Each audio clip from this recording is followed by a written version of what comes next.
Can you hear me? I can hear you. Can you hear? Oh, hold on. Hold on.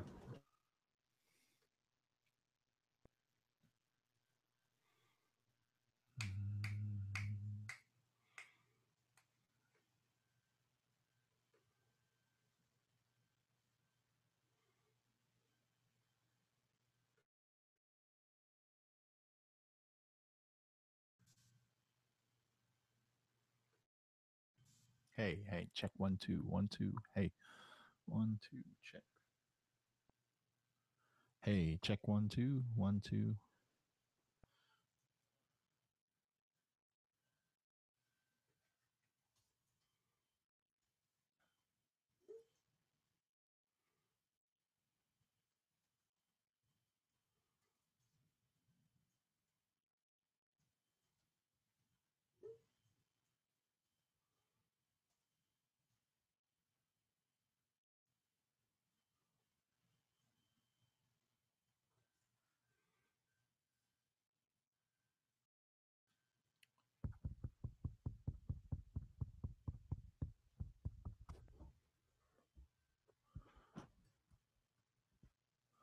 Check 1 2. Hey, hey, hey.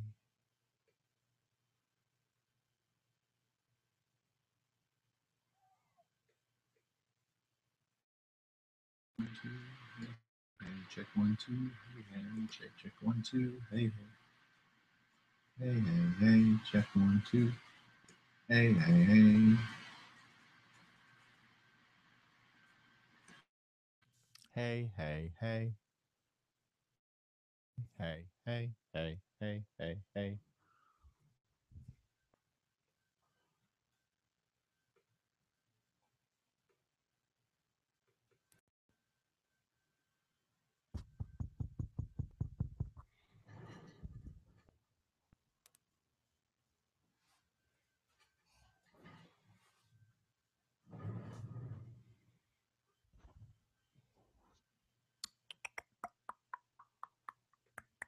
Check, check, check. Hey, hey, hey, 1 2. Hey, check 1 2. Hey, 1 2, check 1 2.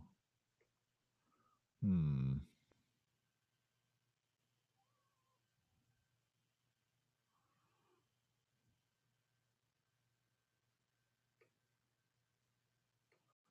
Hey, 1 2, check 1 2. Hey, 1 2, check 1 2. Hey, 1 2, check 1 2. Hey, 1 2, check 1 2. Hey,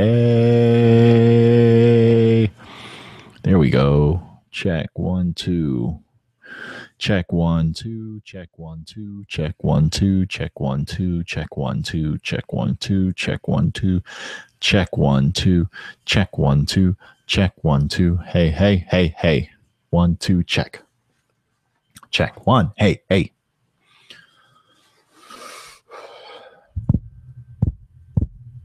Hey.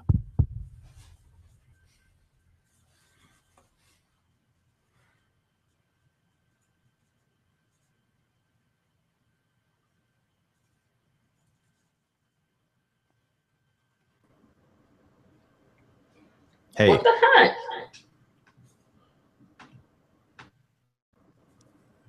There we Hey. go. You hear me?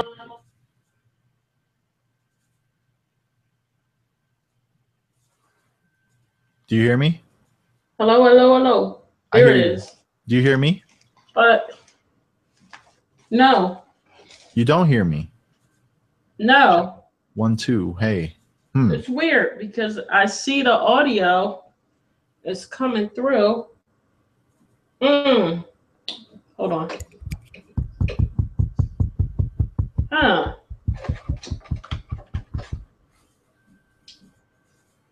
Uh, Check 1 do 2. I? Check 1 2. Oh, shucky. What a day.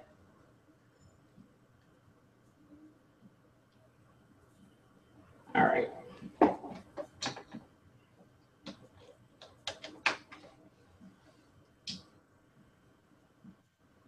Hmm.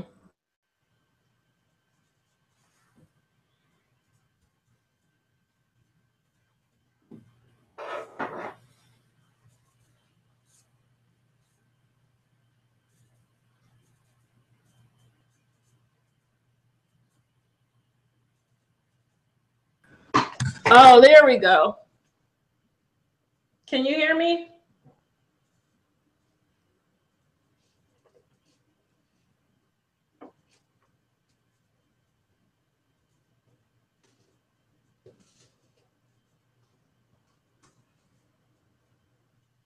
Hello, hello, hello. Yeah. Yeah. Whoa, there we go. All right. I think I'm echoing. Yeah, I am. Yeah, I am. You are echoing. Huh. So, oh, that's a cool knife. That's one of those cooking knives that don't stick to the. No, it's a training knife for martial arts. Oh yeah, It's not sharp. I see that. You're training with knives. See, it's not sharp. Oh my God. Sorry. Unexpected guests. So I'm like catering to them. Oh, Sydney Poitier? Sydney What? Poitier? Unexpected guests? Guess who's coming to dinner? All right. Yeah. Thanks You're for welcome. clarifying my miss. My miss. Yeah. It's like certain cliche things every Black person knows. But wait, what is unexpected guest? Hold on. What's going on? Did you redecorate back there? Oh, right. I'll tell you in a second. Hold on. Okay.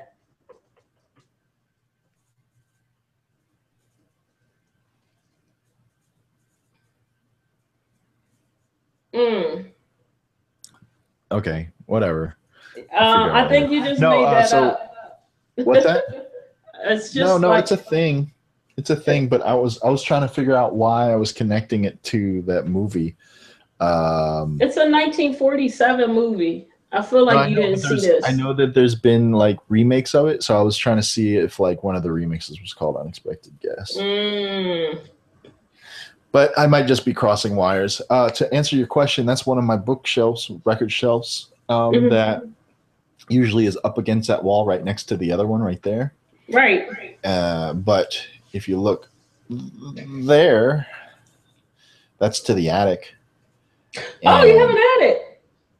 Yeah, more or less. It's a huge crawl space that you don't have to crawl in. Okay. It's an unfinished attic. Let's say that. Okay. And that's where the air conditioning resides, which is why I moved it, because for like 3 days, our air conditioning wasn't working. So we had a couple people come look at it, and I'm just keeping that there. It's fixed now, but I'm keeping that there because he has to replace a wire that he had to go back and get. So I'm just going to move that back after he replaces that. Isn't that a common theme with maintenance men? What's they that? Go up. It's like, oh man, yeah, this is a 38 bulb. Only got 32s. I'll be back. It's Right. always Right. Well, I like this guy because unlike the first people who approached the problem, he didn't give up, and he had a much better attitude about it, more confident, and killed it. Like in 5 minutes, it was fixed. What, the other guys are kind of just pissed off? It's a long story, but they were incompetent and didn't own up to it. But yeah. How are you? Good. I'm echoing, by the way. Oh, okay. Hold on. I think that's because, I think I have a good idea why. But let's just nip it in the bud rather than troubleshoot. And I'll do that by way of headphones. Hello. Hello. All right, that's better. Damn right it is. Hold on. All right. All right. Okay. How are you? Good. Good. I'm very close to finishing the site. The closer I get to finishing or being at a good stopping point, the harder it is.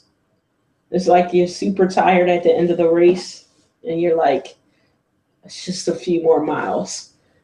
Like I did 15 of those 20, like one more, then one more, then one more. Yeah, yeah. It's interesting because when the goal comes in sight, comes into view, it's easy to forget that it's a practice. Yep. And in actuality, it never gets harder. Like it doesn't get harder in the last mile. It's just your focus changes, Yeah. you know, and it's tough because Yeah. it's hard. It's hard to ignore the goal when the goal is in sight, but ignoring the goal helps you to get to the quicker. Yeah. Get you that get helps you get there quicker. It's the ultimate test. Yeah. Now that I focus on the thing that makes me really good at this, am I able to ignore the things that are afforded to me when I'm really good at this? Yeah. So, it's cool. It's the site is starting to rank and get picked up. The rankings aren't good, but it's encouraging that Google sees it. Mm-hmm. Um, it's just a lot. Here's a quick point. It's encouraging to what? Well, just to keep going. Right. It's encouraging to keep going, but it's also encouraging. It's good to differentiate between encourage you to keep going versus encourage you to understand that it only behooves you to look at the practice. Mm. That's how those things have to be processed to be the most beneficial, which is I'm encouraged to keep going. Keep going at what? Mm. At the task or at understanding, or keep going with the understanding that practice is the most important thing. And these metrics that show me whether it's working or not is just showing whether or not I'm paying attention to practice being the ultimate goal or not. I'll You're right. repeat that if necessary. No, it's not that. It's just it's more of, all right, cool. I'm this much closer to like getting something. You know what I mean? Yeah, yeah. But that's it's fine to say that. It's fine to say this is cool. I'm this much closer to getting something. But when you get the thing, or when there's promise of getting the thing, give it to the glory of your God, whatever God that is. And the God is here, practice, Mm-hmm. process, Mm-hmm. life. Yeah, no, you're right. Not some man in the sky, like, Yeah. because that's how you truly get to honor the man in the sky, is by really honoring life in that way, Mm-hmm. and the practice of life. That's where true humility comes from too. That's why people who sing for God understand that, yeah, I'll get all this reward and stuff from it, but it all goes to God.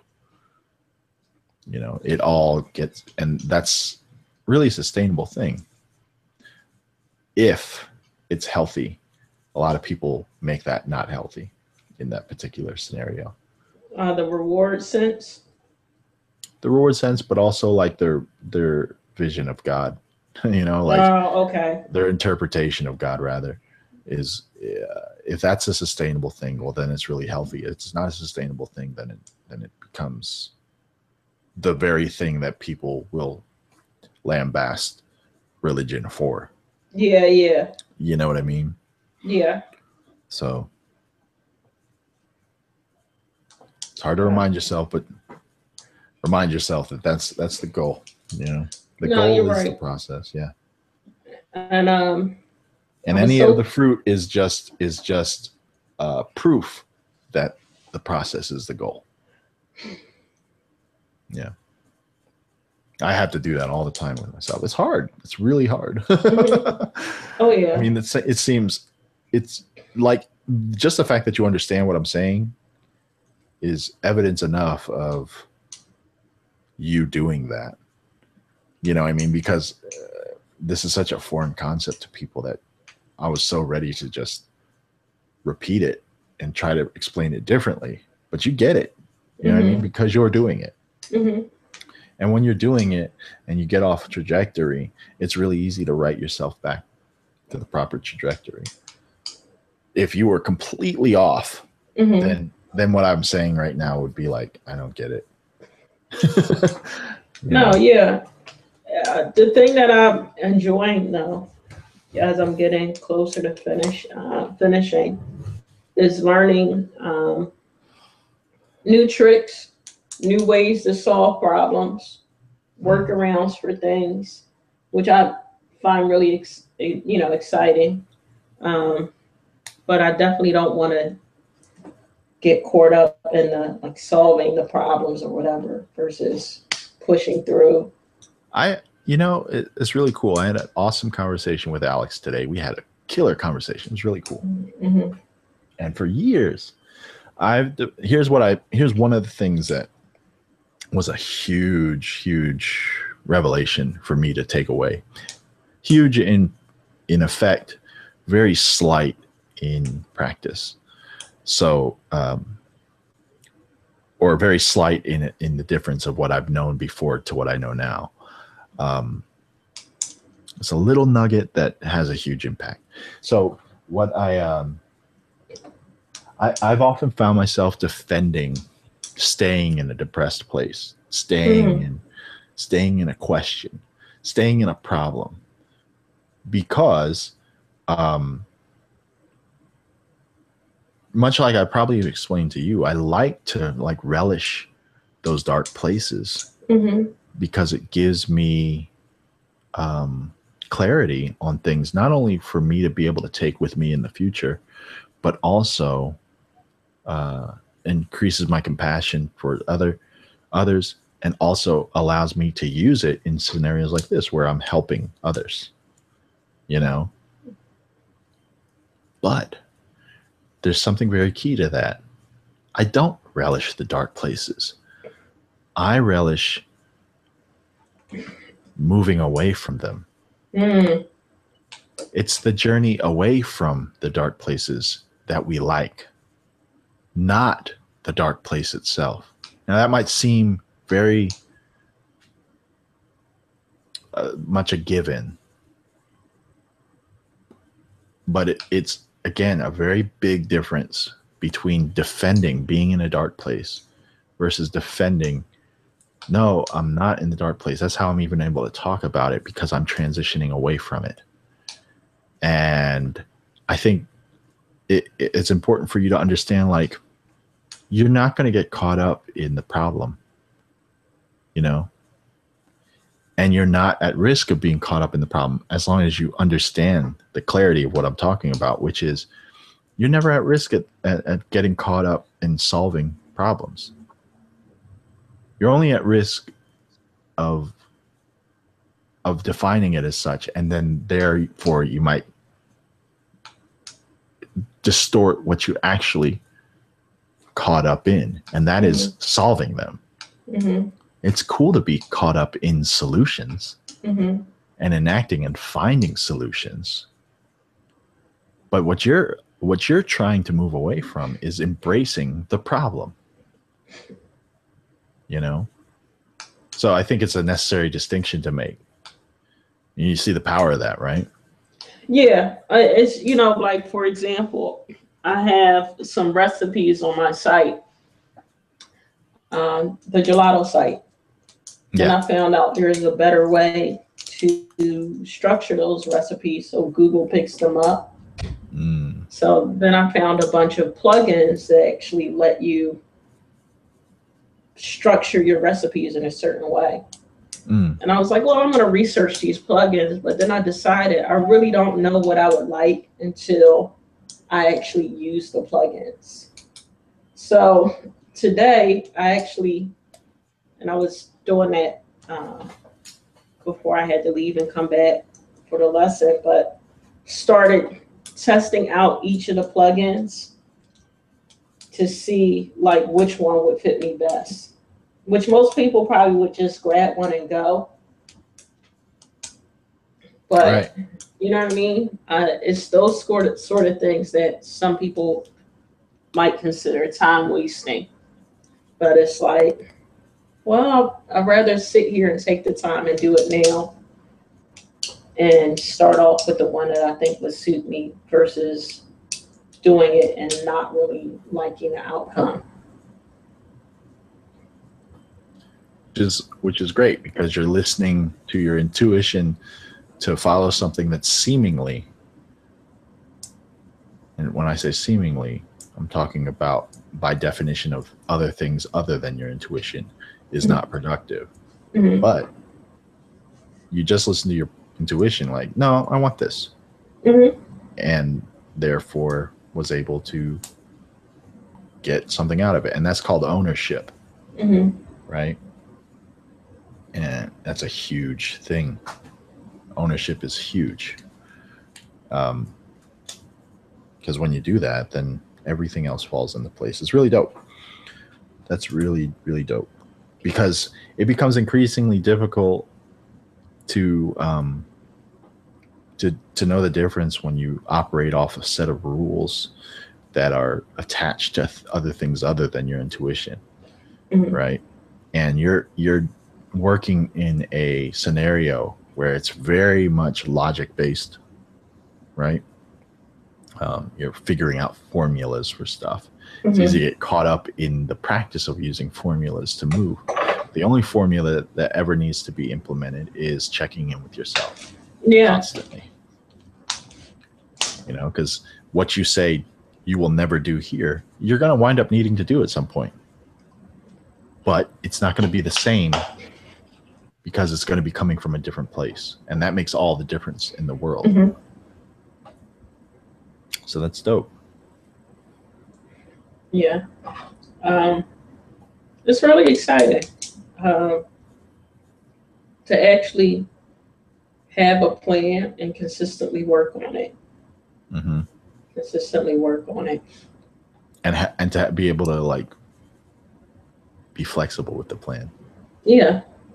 In ways that like, because oftentimes people look at that like, oh, it's awesome. Like all I wanted is to set a plan for myself and follow it. But they don't allow room for flexibility, which makes plans fail. Mm-hmm. Mm-hmm. But you're allowing room for it and getting to reap the reward of setting a plan and following it. It's so cool. Yeah. So I'm just, hoping at least though by the end of this year, I start to see some sales from a couple of the other sites and wrap up some other things. So, but I was looking at just videos on what I'm doing now, and it's like, man, you are starting off just writing to a ghost town. Right. You know. Right. What prompted you to want to meet today? I thought this is a good part of my check-in process. Cool. To like have somebody that's maybe not in the same thing, but constantly working on the same things that I'm working on. Mm-hmm. Someone with a shared perspective. Right. Right. Or even an outside perspective. Right. Well, that's important. Yeah. That's important. That's why I say shared. There's overlap, but it's not the same. Yeah. Like I don't have yours. I have mine and it overlaps with you and we share together, Right. And I don't think I would have kept going even to this point without doing this. Yeah, which is super important. Yeah. It's necessary. Like super, super necessary. It's weird because I still feel like I'm neglecting other things, but this is something that I've always wanted to kind of do. not the internet stuff, but uh, the working for myself stuff. Right, right. That Well, what are was you neglecting? um just the amount of time that I was putting in before with sound design, throwing together tracks, and piano practice and stuff like that. I'd argue that the thing that you wanted to get from those things, Hmm. you're not neglecting at all. And I think Hmm. it's just a matter of clarifying title, Hmm. you know, because it's really easy to get caught up in the definitions of why other people do those things. Hmm. I make music because I want to make music. Hmm. That's not me. Like I'm not like that. I don't make music because I want to make music. I make music because it's a good vehicle for the things that I'm really interested in. Hmm. And that's really important to make the distinction between. Yeah. You know what I mean? Like you could be using a trade as a as a as a vehicle for something, not necessarily the thing itself. And there you could be doing both. Like you might Yeah. also want to make music, and that's what further um, distorts your understanding of it because it's both. Hmm. Like you do want to make music, but you also want to do this. Hmm. At that point, it's just what's the mix? Is it Yeah. 20/80? Is it 80/20? You know? And then when you figure that out, then you can be like, okay, well, cool. I will make music in the future, but right now I'm going to pay attention to the 80% that I got right now. I feel like I'm starting to create space for things that I want to do. That's what's up. That's huge. Yeah. That's Uh, huge. where the space wasn't there, I was just trying to cram everything into like a little small part, and it wasn't time for all of those things. Now I'm making more time and carving out more chunks. Yeah. Yeah. So, Instead of trying to fill up space where you don't feel like you have space with more things to make you feel more fulfilled. yep.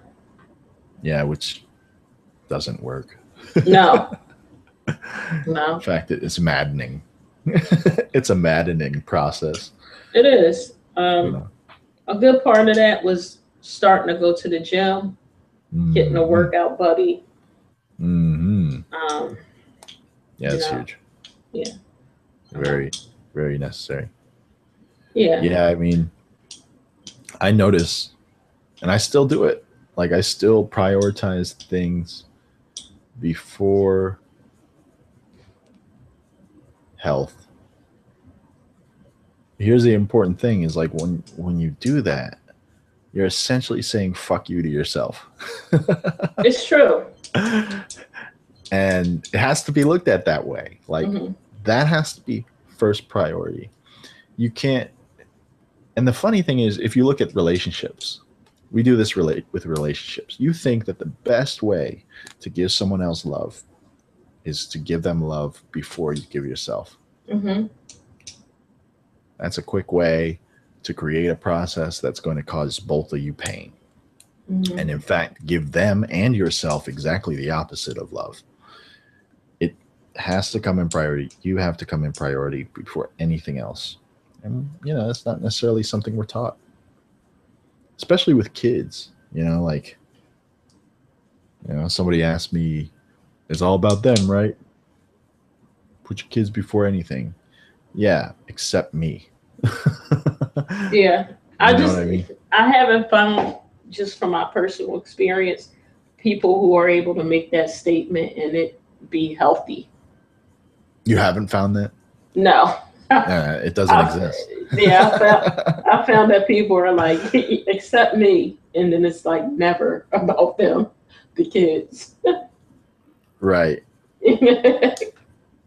Wait, oh, so you're saying the people that say what I just said, Yeah, yeah. I've never heard anyone say it. I've seen them do it. Right. But here's the thing. They're not actually doing that. I think have you let me ask you this. Have you heard anyone actually say that? Not through action, but actually No, say no, it. no, no, no, no, no. Right. Because I've they're heard, not actually doing it. And it yeah, takes people who are doing it that can actually say it because that's a faux pas to say it. They it don't is. they here's what those people are doing. They're not prioritizing themselves before anything else. They're denying it and therefore then acting out in compensation for not Mm-hmm. doing it. Mm-hmm. So there's a big difference between being able to admit something and embrace it to denying it and then acting out in compensation to it. So what you're seeing them do is in an unhealthy way putting themselves before other people. But because they never owned that for the healthy version of that, it comes across very unhealthy because it's unhealthy. Um, it's really counterintuitive to how we're taught, but the very thing that you need to be able to let go of, you have to embrace first, and that's very plain as day. How can you let go of something you're not holding? Mm-hmm. You know, got to grab it, own it, and then you can let go of it. Otherwise, that thing's going to haunt you and haunt every relationship you come with, and it's going to come out in an unhealthy way. So that's funny that you say that, but I guarantee you haven't come across somebody who's actually said it. No, no. And because people don't say that because you shouldn't say that, Yeah, you know, and they're operating off of should, and when you're fueled off of should, your shit's gonna be fucked up. you're right. Is that a cut on your arm? No, that's the cable. Yeah, All right. You're right. I look like a mannequin. Like this is like a joint on a mannequin. Yeah, when you get it screwed off. Right. Oh man. No, you're right. This is it's a good transition time. It's I mean, fantastic. yeah, Yeah, it really is. Because here's the difference. You know, like when you, and that is another statement people don't make. When you say that, I know that there's ownership in your transition Mm-hmm. and not feeling subject to it. Mm-hmm. When there's ownership in your transition, then you get to go through it healthily and not feeling subject to it and being like, well, I'm just trying to keep a positive attitude. As soon as you say that, you're fucked. You're done. You know what I mean? Like, Yeah. I know exactly what that's going to end up like.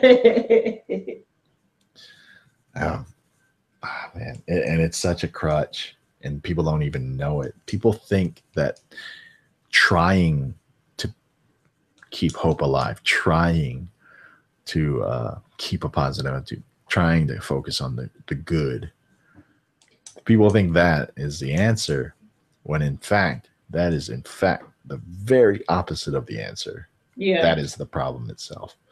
You're trying to enlist something that you do not have. And when you don't have that, you can't implement it. Right? And they don't have it. They don't have the understanding of what the positive thing is because they never embrace what the negative thing is. And when you embrace what the negative thing is, you get to see that the positive thing lies inside of it. You know, you don't get to see that unless you embrace it. If I'm looking at this knife, which is just, you know, here on the table the whole time, and I have this fear of this knife, and I want to avoid the knife, I can't ever get it out the way or understand that that knife itself is the answer. And here's how that translates in the metaphor, at least. The metaphor is like, well, if I never pick up the knife, I never understand that there's nothing to be afraid of. Mm-hmm. You know, that there's nothing to be afraid of, but in fact, that this very thing is the thing that would keep me from ever being cut, because it's meant to train with, right? It's not meant to hurt. It's meant to respect the thing that you once feared. There's a difference between respect and fear. Fear of God is what people talk about when they're talking about respect, but that's not fear, right? That's respect. Respect the blade. This will teach you to do that. And when you respect it, you know not to ever get near it. Yeah. And that's what this is training you to do.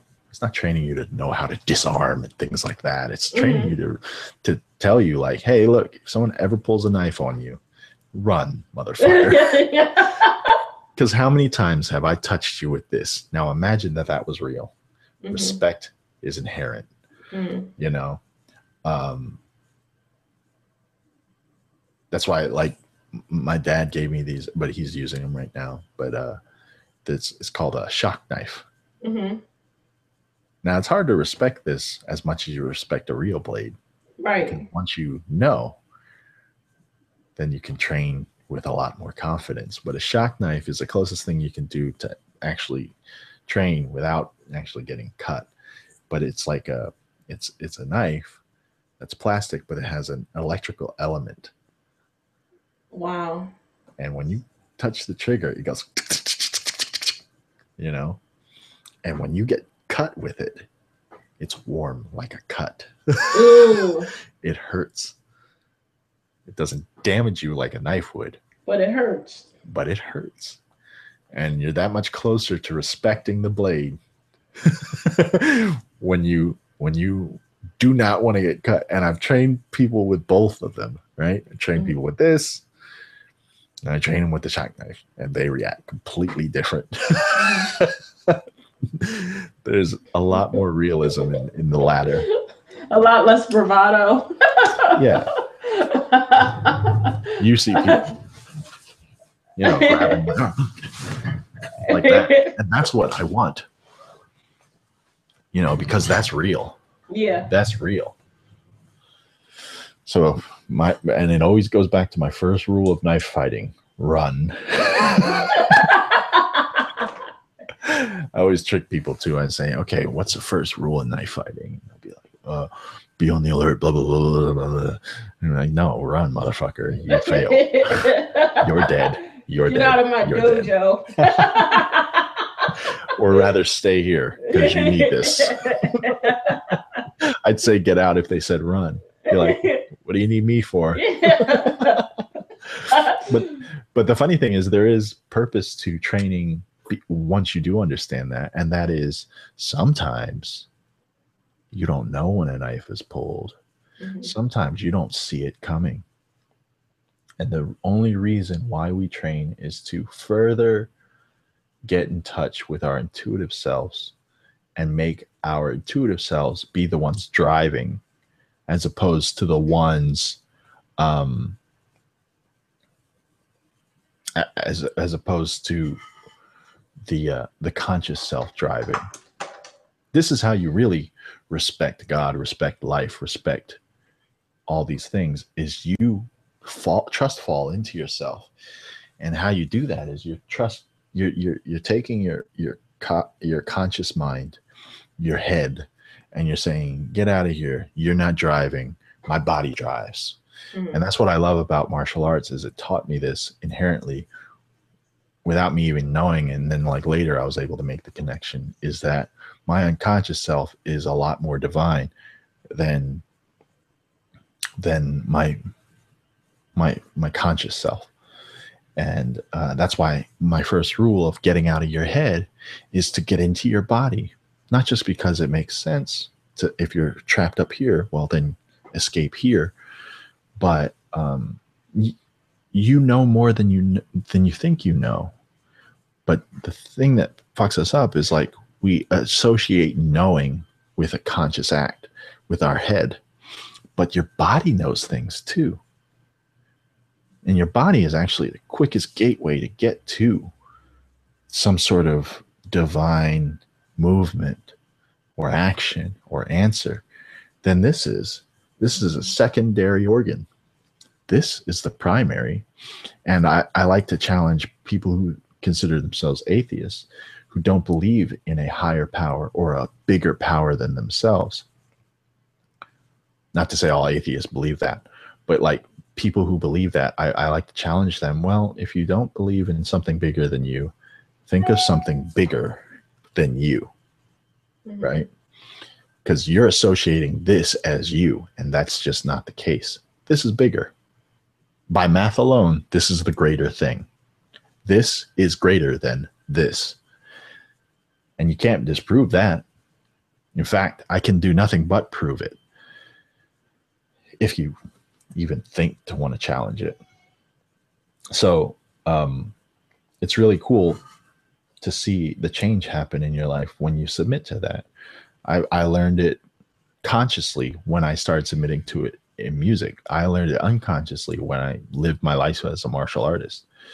So when I say that there's a purpose to training for a knife fight, after realizing that the best decision is to run, is sometimes you don't know when to run. Sometimes someone, and that's often how you're going to encounter a knife, is when you don't expect it, right? And that's what we're training for here, is we're training our reflexes that, God forbid, in the scenario that something happens with a knife, let's say, hopefully your reflexes, the startle flinch reflex, not the reflex that you can engineer, because that's not a reflex. That's like, how am I going to react to this? That's already too slow. You're dead. If you enlist conscious reaction, you're dead. That's how that works. If you had to think, well, if I get into a car accident, I'm going to go like this so that when I go through the windshield, my face isn't going through before my hands. Right? You hear me? Yeah.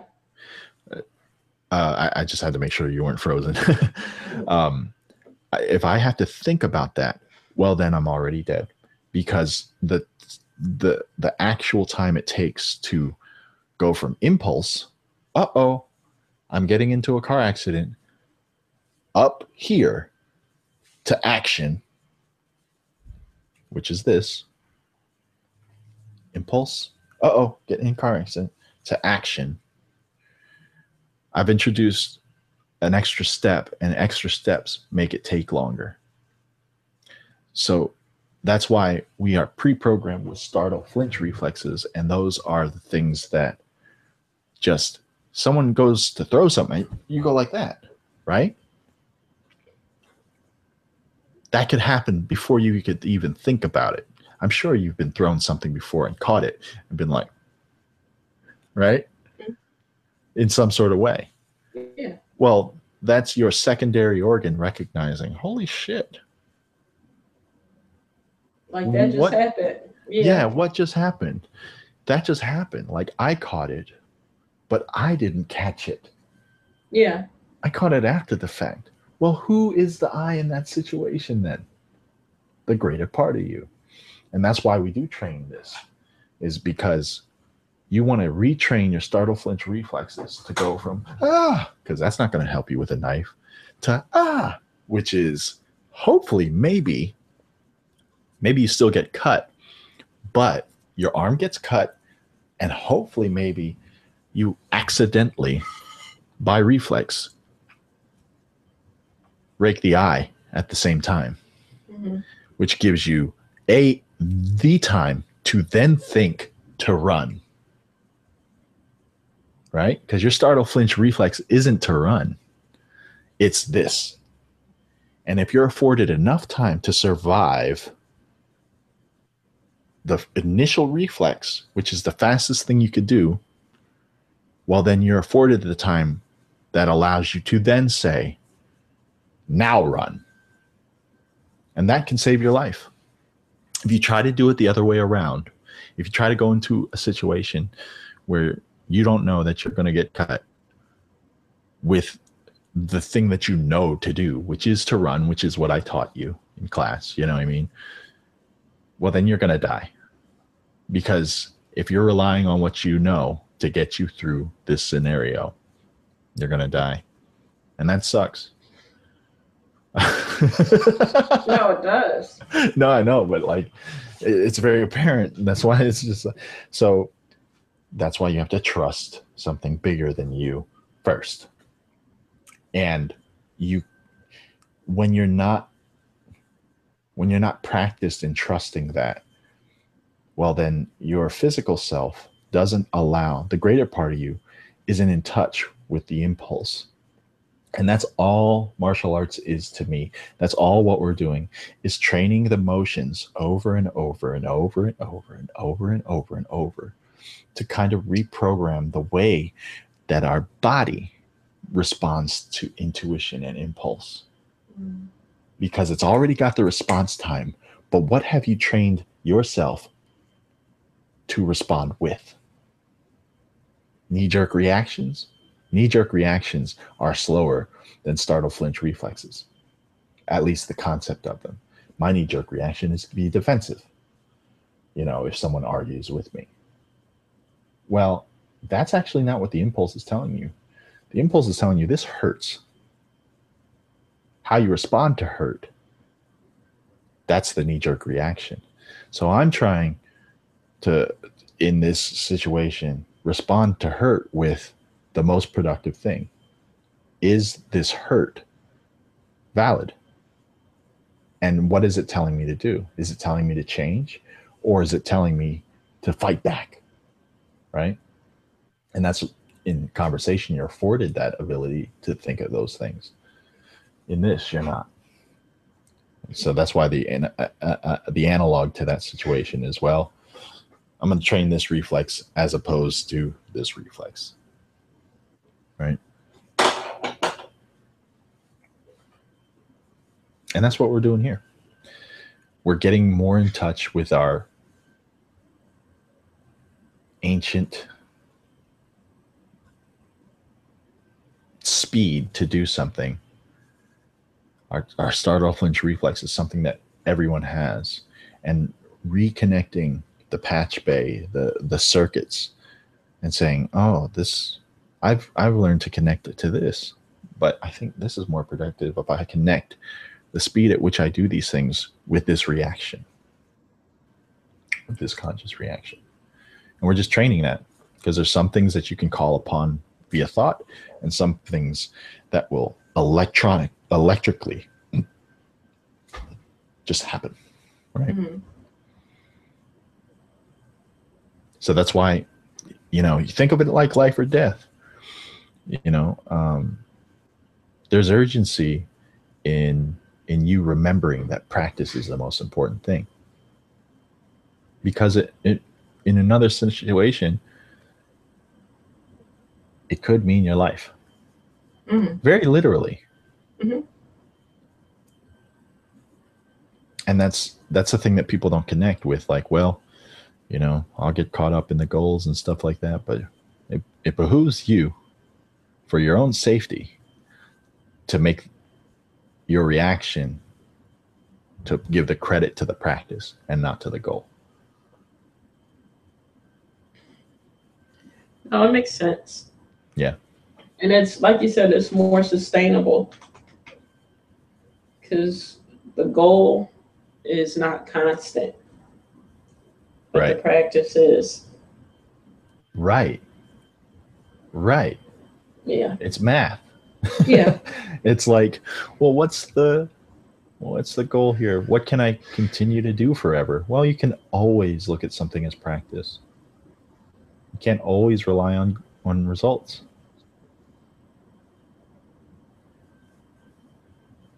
No, that's good. Because I was starting to like, all right, come on, you can't burn out. Like, you're almost done this one, then you got to start another one. So right. You can't burn out. You're almost done doing what? Yeah. I thought Like you wouldn't say, I'm almost done practicing. Yeah. No, I Sure, sure, sure. would. I argue based upon the math of being attached to who you were or who you're becoming. I think you're more attached to who you're becoming, and therefore, I you would if you were who you were, but not who you're becoming. No, you're right. The person saying I would is not who you are. You're remarking on a former self. That's true. It's an important distinction to make, just like falling in love with the darkness or falling in love with the process of leaving it. You know, no one loves the darkness. I'd argue that. So that's the Cash App. Because when I leave, I'm probably gonna eat and take a nap. Sure. No, yeah, that's well. In essence, it's like that's why I wanted to. You're good. It's done. Yeah. Thank you. You made the bread too. Okay, good. You're killing it though on all fronts. I love it. I love seeing it. It's really cool. It's also really cool to have these conversations and be able to say these things once with the intuitive way I would want to say it, and you fucking get it. Like, that's not just good for you. That's really helpful to me. You know, Cool. You're giving me something that I don't often get. Not as often as I'd like. Yeah. I had more experience of having to break it down and explain it more. Hence the practice of being able to do it Right. in a way that I think is accurate and eloquent and quick. So, I mean, like even that, I appreciate the practice for it. But I will say that it feels good, the reward of being able to say it to someone. I'm not going to focus on that. Right. But I will take it. And I will acknowledge your work in being able to help complete that circuit. You know, Awesome. It's fantastic. It's Thank fantastic. It's really good. Well, D, I'm going to eat and take a nap. That's what's up. Yeah. Thank you. I think I'll eat as well. For making time for this. It seems like we definitely might have sidetracked from the original goal, but it is really beneficial to me. What's really cool is there's something, I'll say this last thing. There's something about points and pointing. You know, there's Right. Bruce Lee famously in Enter the Dragon is teaching his a random student a lesson. This student didn't know he was a student. He was signed up for it without him just engaging Bruce Lee. You know, you become a student because that motherfucker's a teacher. You know, so he happened to cross him like walking along, and he was trying to teach him about emotional content. But the very last thing he said, he's like, "It's like a finger pointing to the moon." And then the student looks at his finger and then Bruce Lee hits him in the head. He's like, "Don't pay attention to the finger or you'll miss all life's heavenly glory." Right? And that's deep as shit. You know, it's really cool. But it's like getting caught up in points. It's like if you were looking at a sign that's pointing to a destination and just staring at the sign rather than traveling in that direction. Right. And I like there's something about the XY pads that I use on my chaos pads on stage. Okay. It's really cool. So like, imagine this is that. When I touch this, it lights up where I'm touching it at the point when I'm touching it, right? So if I touch it here, there's a light here. If I touch it here, there's a light here. And it'll follow wherever it's making contact. Makes sense, right? Mm-hmm. But what happens when I touch it in two places? Well, does it give me two dots? No. it actually gives me the mean distance Oh, between the that's what I was two. gonna say. Probably some. So Yeah. yeah, So it creates a light right here, as if I was yeah, touching right there. yeah. And I think there's something to that. I've used that in a lot of analogies, but one I found today that was helpful was a couple actually. One is that like it's about the mean between the points. That's the real point of it all, right? Right. And you come with a point that you want to address. I come with a point that I want to address, and it's not about either one. It's about where that meets in the middle, and then that's like, huh? And it's seemingly like, well, that's not where we were trying to go, but yeah, actually, it was. You know, that's not the arrow, but that is the destination. So we No, it makes found sense. all life's heavenly glory. Did you see that somewhere or read it? Oh, absolutely. I've seen it. Okay. All I mean, right. I wouldn't be able to imitate him if I hadn't heard it many times. Well, you could have like Sure, but I'm very familiar with Bruce Lee's voice. You got to go listen to Bruce Lee. It's pretty spot on. Okay. The thing I love about Bruce Lee is the fact that he's so wise and everything, but you forget the era he lived in and who he was involved with. And he was in the 70s. So, like, you know, the way that a lot of this ancient wisdom was being delivered was very like, you take a cup, you fill the water, or you fill the cup with water. The water becomes the cup, you know, like that type of thing. Yeah. And then when he's done making the point, he's like, yeah, it's cool, man. I was talking to this cat the other day, you know, like it's a real cool cat, you know, like, it's awesome.